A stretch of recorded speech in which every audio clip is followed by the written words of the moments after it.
Welcome to Creative Conversations, where I ask my guests, what does the word creativity mean to you? My name is Nina Lenton. I'm an untangler and coach, and I work with founders and freelancers who have lots of ideas, but aren't making progress on the ones that really matter to them. I'm here today with Tabitha Beaven. Hi, Tabitha. Hello. So, Tabitha, can you just give us a very brief introduction to what you do? Yes, I will do my best to be as brief as possible, because it's more of a story than this is what I do. So I have a past life in corporate HR, and I've worked in roles like learning and development, communications and engagement, managing people processes, but probably over a decade ago, returned more to my musical roots. And so since then, I have done wonderful things like run a tuneless choir for 8 years. So for choir for people who can't sing, I've now got a concept called crowd choir, which is bringing singing to conferences and getting large groups of people singing in harmony. I've been doing some work for a company called Music in Offices, as you see the theme there, and some ukulele facilitation, and all sorts of weird and wonderful things that make up a portfolio career, essentially. Yeah. Excellent. Well, we look forward to delving into that in a little bit more detail in a minute. But I'll ask you my essential question first of all. What does the word creativity mean to you? It is a good question, and obviously one I've thought about a little bit. For me, though, I literally think of creativity as the act of creating something that didn't exist before. And I think about it so broadly from the perspective of, I think a lot of people look at it and think, oh, it's either art or a drawing or a painting or something like that. But I literally think of it could be an idea. So literally 1 second you don't have that idea, and the next second you've had an idea, and that was something that didn't exist before. It might be making a cup of tea or making dinner. So anything, literally the process of coming up with something that is different to how it started. And then I think the way we are as humans, we often put this like lens on top of things, which is to judge whether something is either a good idea or a bad idea, or you've got somebody who comes up with ideas or things that are considered to be more far away from the norm. And so they might be considered more creative. But for me, I just think everybody is creative because we are all the time making things out of nothing or having ideas or doing things. So that's my broad sense of creativity. Excellent. Well, you'll fit in very well around here because I totally agree. Everyone is creative. And yeah, I mean, I agree. I think it's all about having ideas. And some of those ideas happen to be, weaving a rug or drawing something or a painting. And some of them are just ideas for a project or some presentation slides or something like that. And actually, I don't think I've spoken to anyone yet, particularly about music. So it's quite interesting to see where that fits in. So, I mean, because I first came across you, I think, when you were running a laughter yoga session for a charity event. That's when I first met you. So that was one of many, many things that you do. Correct. And actually, I was talking to someone about you the other day because I was talking about my podcast, and I was saying that I tried rock choir. Yeah. And I went along and I couldn't get on with it because they didn't give you the music. And I didn't realise that's why I didn't get on with it. But they gave you a piece of paper with all of the words on. Yeah. And then they taught you each in bits. They taught you all the things. Yeah. And I just my brain couldn't cope with it. And then I came to one of your summer things where you gave us music. Yeah. And there were 3 parts. And suddenly I thought, oh, it works. It makes sense. And you've always been a music reader? Has music been a part of your...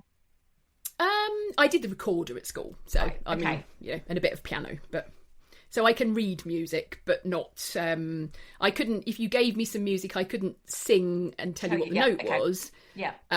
But the fact that it went up and down, and was what I think helped. So yeah. Nice. And yeah, and I think there's sort of choirs for everybody out there. And I know a lot of choirs make themselves accessible by saying we don't use sheet music because they want people not to have the fear of, oh, I have to be able to read music to be able to join Mm. in. And so there's a lot of call and response. And it then relies on you having to remember what you've what you've just learned and repeating that back. So I find sometimes, obviously, and the sessions that I've run that you've come to, they are one-off sessions, and so we're not working towards a concert or anything. It's about bringing people together in the moment and creating something that didn't exist at the start of the session, like I said, Yeah. and having fun whilst doing it and benefiting from the energy that gets shifted in the room, which is just what naturally happens when you are raising the vibration through making sounds, making harmony together, and feeling good. Yeah, and it's fun, and it's just Absolutely. like-minded people who all want to do some singing. And yet there is still a lot of fear around it for a lot of people because they've got lots of singing scars of yes, you can't sing, or you're spoiling it for everyone else, or the dog howling when they try and sing at home. And Which is where it's great that you've got several different ways that you bring that to people, and that you help people just express themselves in singing. absolutely. And I think that's what I'm trying to do with crowd choir at conferences. So let's talk about the journey that you've been on to get there. What was the first thing that you did? Okay. So I guess going back to my family roots, I grew up in a very musical family. And this is why this kind of stuff doesn't feel odd to me. Mm. So my mum was my music teacher at lower school, and my dad was a music teacher. But then more broadly, he became head of the Luton Music Service. So Bedfordshire had Luton within it, and it split off as its own music service. And I guess my experience growing up. So dad ran the Saturday morning music school. He was the manager for the fourth orchestra, of which I was in orchestras growing up within Bedfordshire. Yeah. There was fourth, third, second, and youth orchestra. So music has always been a massive part of my life. And the things that Dad would do would go on holiday, and he would write a piece of music. So if I think about the Dunstable Music School, you had all ages and skills of musical talent. So you've got the junior strings, which is where I started, and that would have been young people often. There were some adults in there learning to play, let's say, the violin, and they would just have their open strings, and it might be a Yeah. bit squeaky and it might be a bit scratchy. And then you would have sessions at the music school, which was like the jazz band, or there would be the chamber choir, there might be a folk group, there was the symphony orchestra. And Dad would create these pieces. He would take a poem that he quite liked, he would write a tune for it, and then he would literally write interludes for every musical group, from the Mm. junior strings to the recorder group to the saxophone group, and bring it all together at one concert. And literally, there was hardly any room for audience because there were so Mm. many performers bringing this piece of music together. Yeah. And so that's the sort of heritage that I grew up with of seeing what was possible. And Dad would conduct this mega piece, is what we ended up calling them. And I remember some, like, they are so dear to me, and those Mm. experiences are so dear to me of being part of it.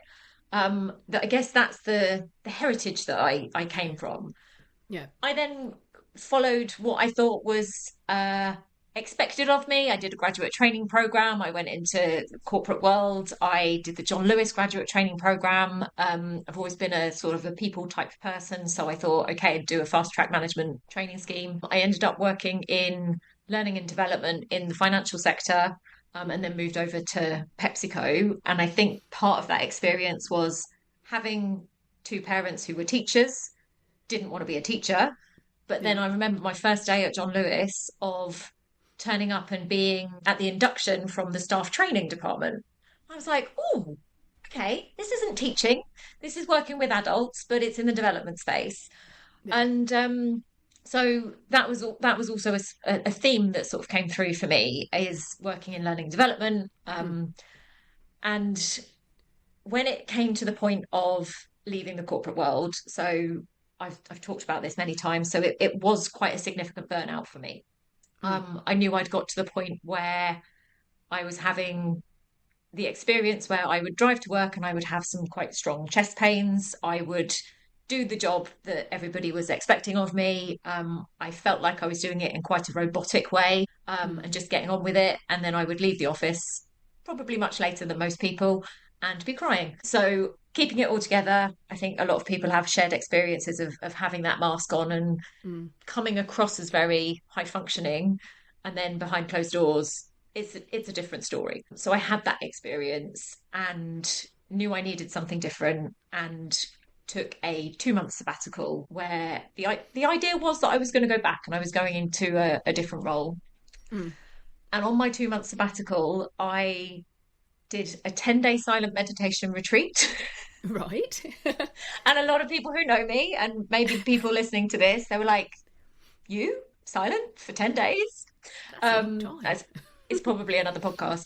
I did a yoga retreat, and I did a thing called a life change program in Thailand, which was intense counseling in a short space of time, essentially.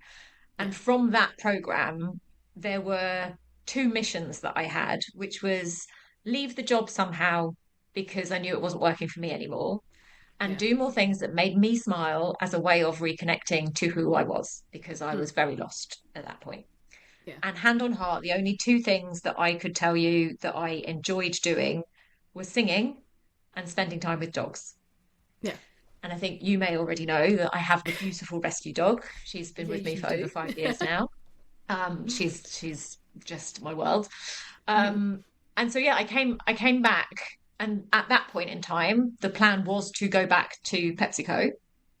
And I opened my laptop the week before, and the chest pains just came straight back. And I was just had a word with myself.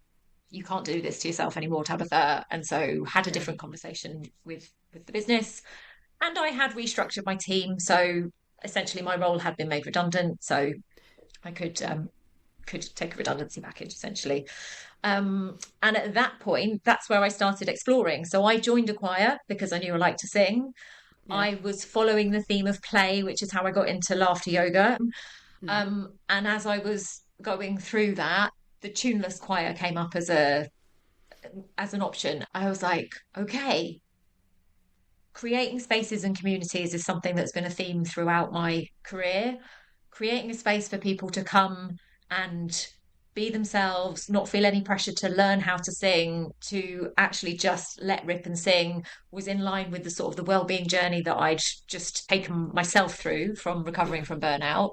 And yeah, facilitation. So using the learning and development experience to facilitate experiences. It was a tuneless franchise that I started in Maidenhead. And so yeah, I then ran that for the next 8 years. So doing tuneless was what got you back into doing things and sort of started the ball rolling.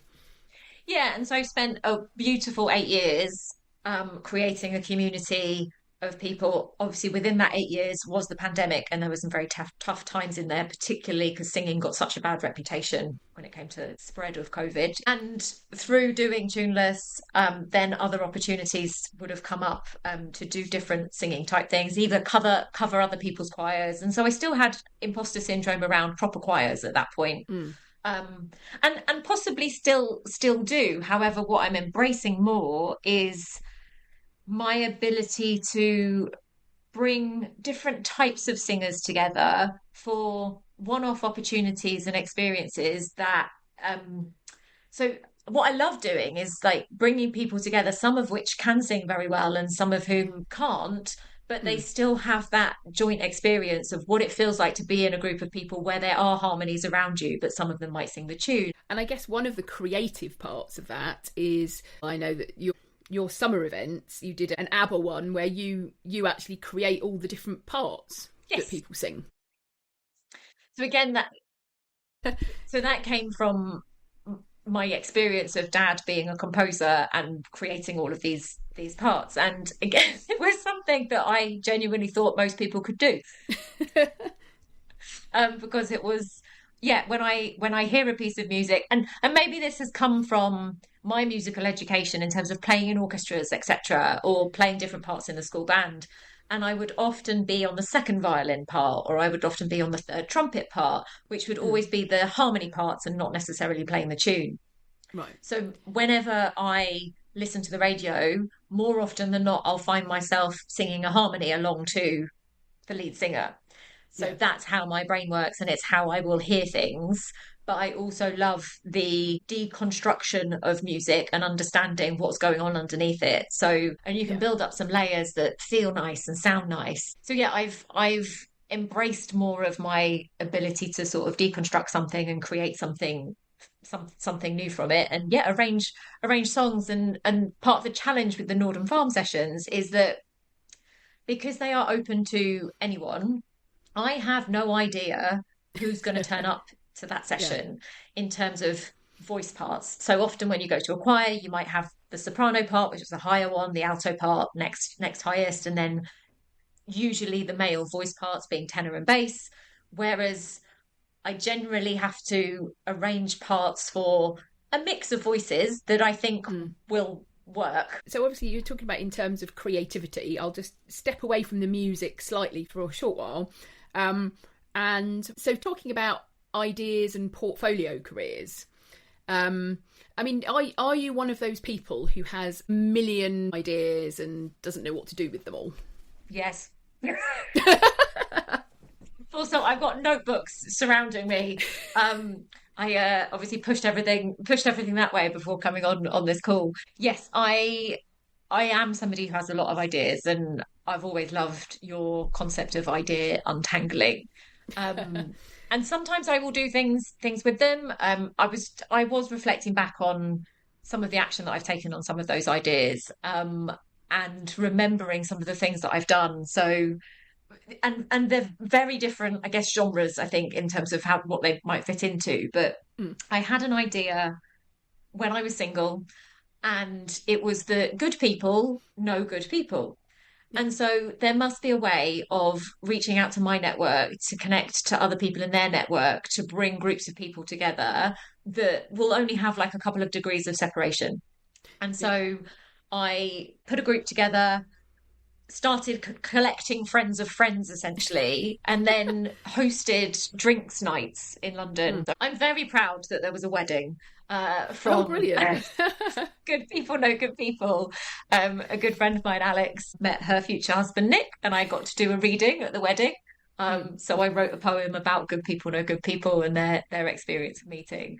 So that's just one thing. And I think whatever stage of life I've been at. So at the moment, for example, my parents are coming into their 80s. I think a lot of people of a similar age will experience that with aging parents comes some challenges when it comes to Mm. health, and sadly a few of my friends have lost their parents recently, and some of the stuff that they're having to deal with now, it's like, oh my goodness, like you don't know about what some of these things are until you get to that stage of life, unless Yeah. you've got friends who've gone through it. So there's an idea there, and it's like, okay, well, is there an app or a website? I've got number of different website domains of things that I've collected over the years. One of them is around singing. It's a come and sing domain.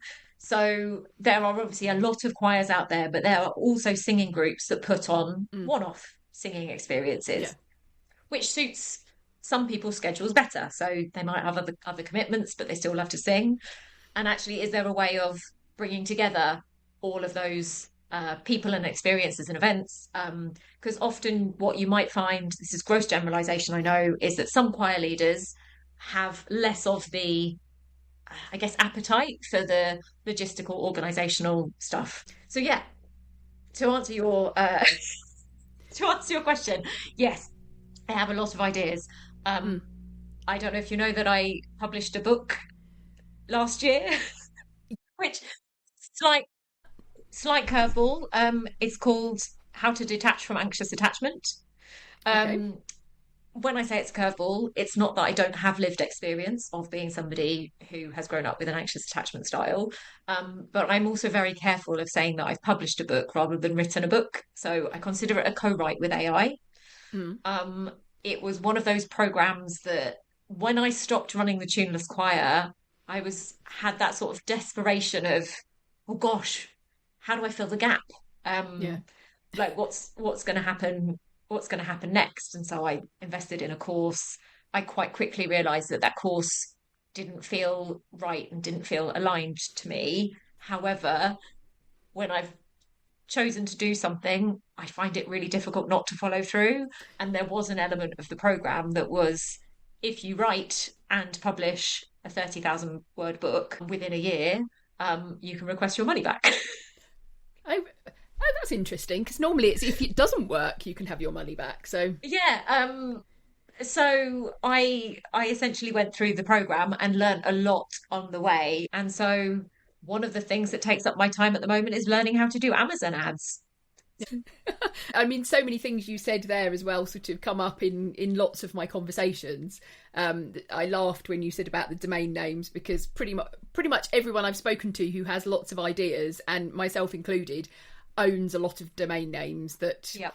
you know, after a year you have to have in your head that you either use it, or you have to make sure you click it to not auto renew, otherwise it renews and then you go, oh, I didn't want to renew that one, I haven't used it. So Yeah.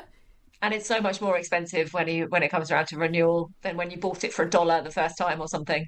yes, yeah, exactly. But yes, that's a hallmark of people who have lots of ideas. I mean, clearly you've mentioned a few ideas there that actually you haven't necessarily done anything with, and some that you have, but are you quite good at parking them and coming back to them, or do they sort of, do you accumulate them, or? Yeah, I think I am. I think I'm quite good at trusting that if I have an idea and I don't do anything with it, it will either come back at the right time or it won't. So I Mm. sometimes find myself finding many, many notebooks of full of notes and thoughts, or if I've been on holiday and I've written loads of stuff down. And I can be quite what's the word I'm looking for? Ruthless Yeah. now. In that rather than just keep all of these notebooks, I know I'm never going to go back and read them. And so yeah, that trust has built that at the right time, if I need to come up with an idea, then an idea will either be forthcoming or something else will fill that gap.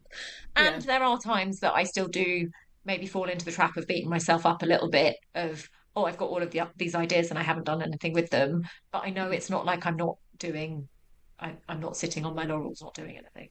Yes, you're making other ideas happen, and those other ones Yes. just are maybe for another time, or maybe they're waiting for another thing to come along to add to them. Yeah.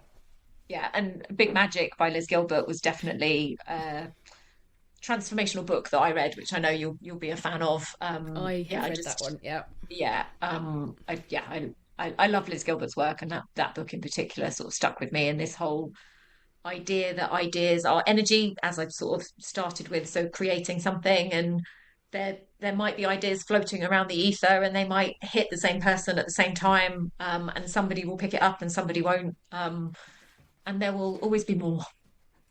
There will always be more. Yes, and for the benefit of the people listening, I'm just showing Tabitha a copy of my A Guide to Ideas in 22 Doodles, Love it. which is kind of a bit like that. It just talks about almost ideas, almost as if they're kind of not people, but you know what I mean. Like Yeah, they've got a they have a something life about of their them. own. They have an energy about them. So, what mixture of things are you doing at the moment? So, obviously, you do lots of different things. Yeah. So at the moment, crowd choir is something that I particularly would like to invest in time to grow. So like I said, that's the concept of bringing people together at big events like conferences.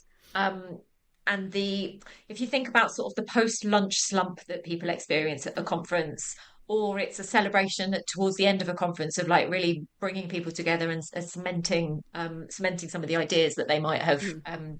been learning about.